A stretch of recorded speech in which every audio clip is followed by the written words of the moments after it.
Hey everyone, Veronica here, and I'm seeing a lot of questions online about which whole wheat flour to purchase if you don't want to mill your own flour. I know a lot of people don't have a milling system for wheat berries in their kitchen, like neither do I, and I don't have the time and energy to do that.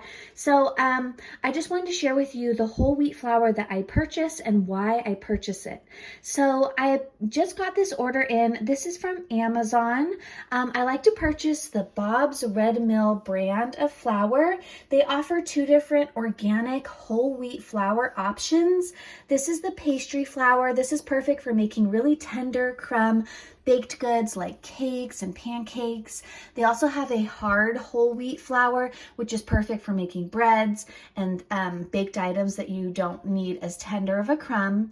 But the reason why I purchased this specific brand of whole wheat flour is because it's stone ground. So when they stone ground the whole wheat flour, you're actually getting a lot more nutrition retained in the flour than when they're using a mechanical process like most of the other whole wheat flours are. So you can find Bob's Red Mill organic whole wheat flour on Amazon for just about $2 a pound. They sell it in 5-pound bags like this, and then sometimes I can also purchase it in 25-pound bags, which I store in my pantry in an airtight container.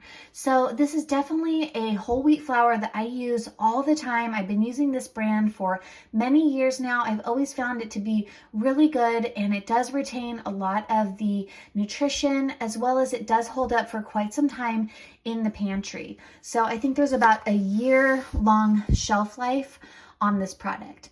And another benefit of using organic whole wheat flour for all of my baking is that it's packed with protein. This one here has 4 grams of protein per 1/4 cup, so that's really good. And whole wheat flour also does have B vitamins, iron, calcium, and potassium. So I definitely recommend switching over to whole wheat flour if you can. I know that some people are not a big fan of the whole wheat type of baked goods, but I can guarantee you, I used to feel the same way, but when I realized that there's so much more nutrition in the whole wheat flour, I just stopped completely using white flour for the most part, and I switched everything over to whole wheat flour. So check out the description below. I'll share links to my Amazon affiliate links to this product, and if you do end up using this, please let me know in the comments below. I'd love to hear your comments and questions. And also check out my whole wheat baking playlist where I share all kinds of vegan, whole wheat, organic baking recipes. All right, I hope this inspired you to do some whole wheat baking, and I'll see you in the next video. Have a great day. Bye.